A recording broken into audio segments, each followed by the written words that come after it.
প্রিয় দেশবাসী, আসসালামু আলাইকুম। আমি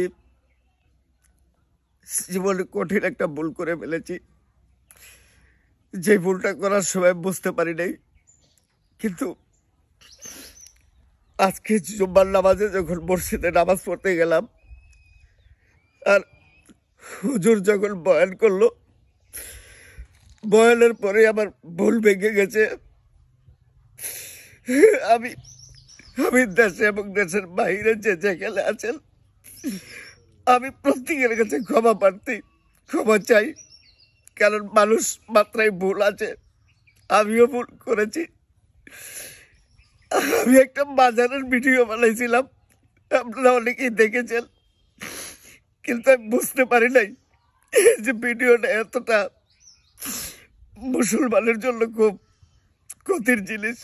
আমি একজন মুসলমান, আমি জুম্মার নামাজ পড়তে যে হুজুরের বয়ান শুনে আমি আমার ভুল বুঝতে পেরেছি। তাই জন্য আমি সবার কাছে হাত জোর করে ক্ষমা চাচ্ছি।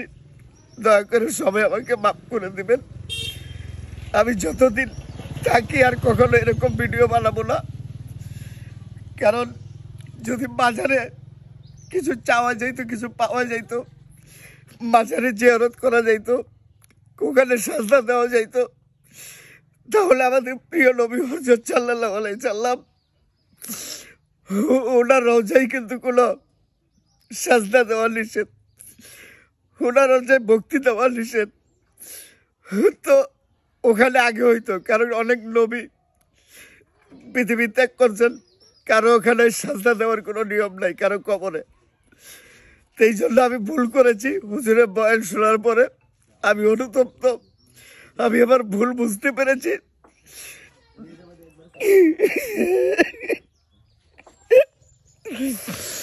দয়া করে সবাই আমার মাফ করে দেবেন। আমি আর এরকম ভিডিও কখনোই বানাবো না। আমি সবার কাছে মাপ চাই, আমার সবাই মাফ করবেন। তো আমি ওয়াদা দিলাম, আমি আর কখনো মাজারপন্থী হয়ে কোনো ভিডিও তৈরি করব না।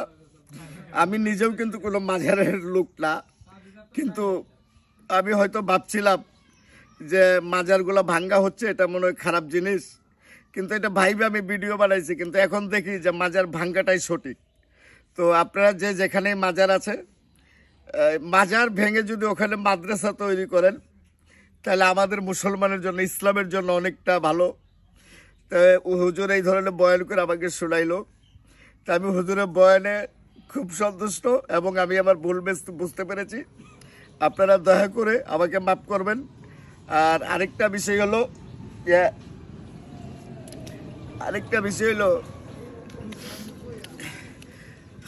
আপনারা আমাকে যে ভুল বুঝছিলেন, আসলেই আমি একটা খুব খারাপ কাজ করেছি, জঘন্য কাজ করেছি।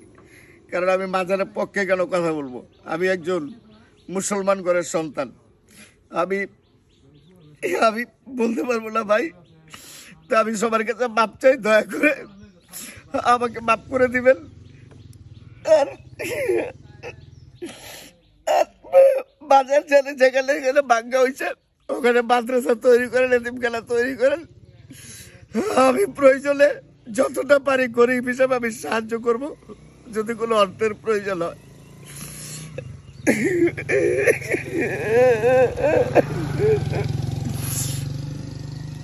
সবাই ভালো থাকবেন। আসসালামু আলাইকুম।